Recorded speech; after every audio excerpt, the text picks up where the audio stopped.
Hi, welcome.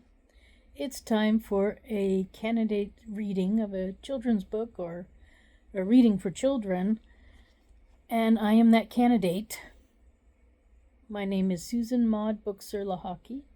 I am a candidate for the 2024 presidential election, and the book I'm reading is The Constitution.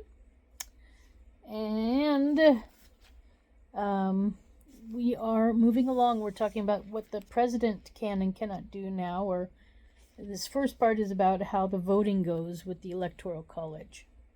So I'm reading Article 2, Section 1, Clause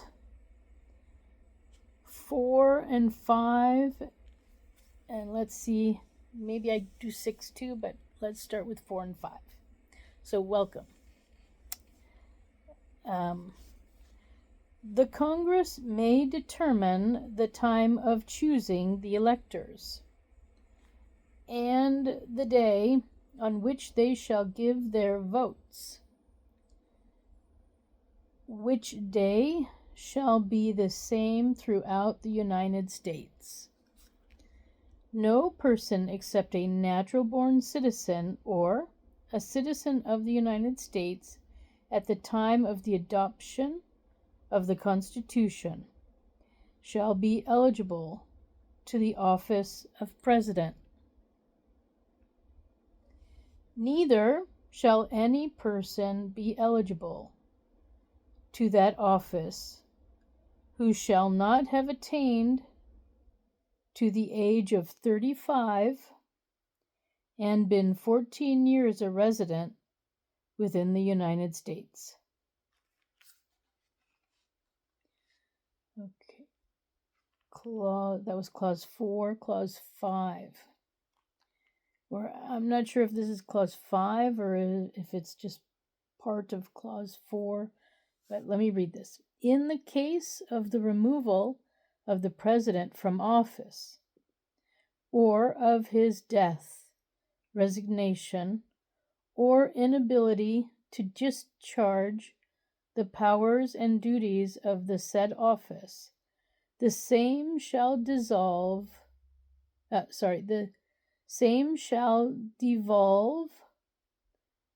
on the Vice President,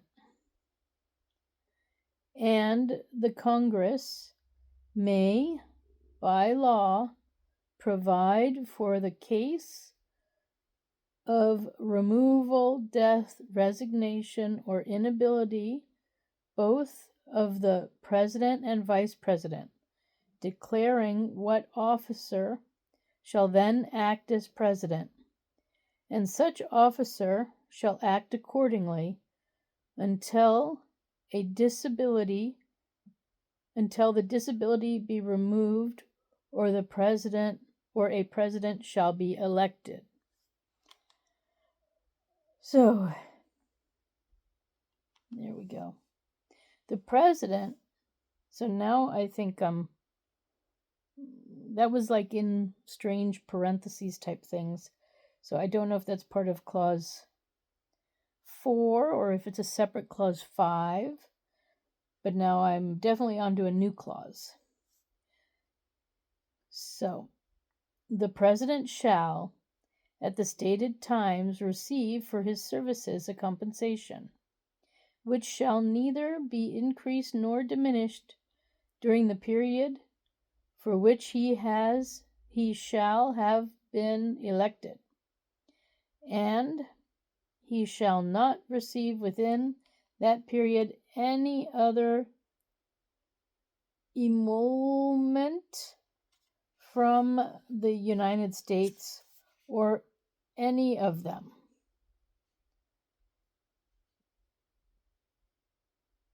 Okay, and I guess let me read this last part. Before he enter on the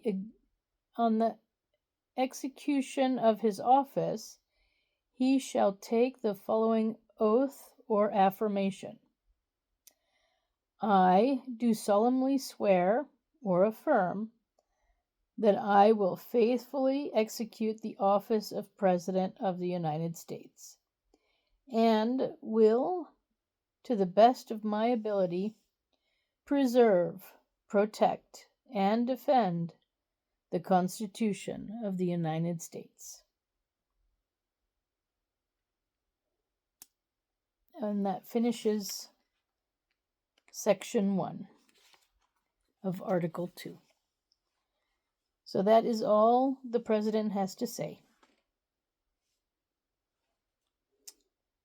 Okay. I'm not sure. I might have read some of that in last week's reading, but it doesn't matter. Sometimes hearing something twice is good. Okay, so that's it for today. Thank you for stopping by as we both learn how one becomes a president of the United States and the things that are required. You have to be a natural-born citizen. You have to be 35 years of age or older. And you have to have lived 14 years of your life within the United States. And so I've done all of those. Those are the only requirements to be president. And so, anyway, maybe one day you'll want to be president too. You never know. When I was growing up, they always said anyone can be president. So let's see if that's right. I wish us all good luck. Thank you for stopping by. I hope you enjoyed the reading today. And if you want to find out more about me and my campaign, you can go to my website, which is susan4usa.com. That's Susan, the number 4, USA.com. Okay. I wish you a nice day wherever you are. Bye for now.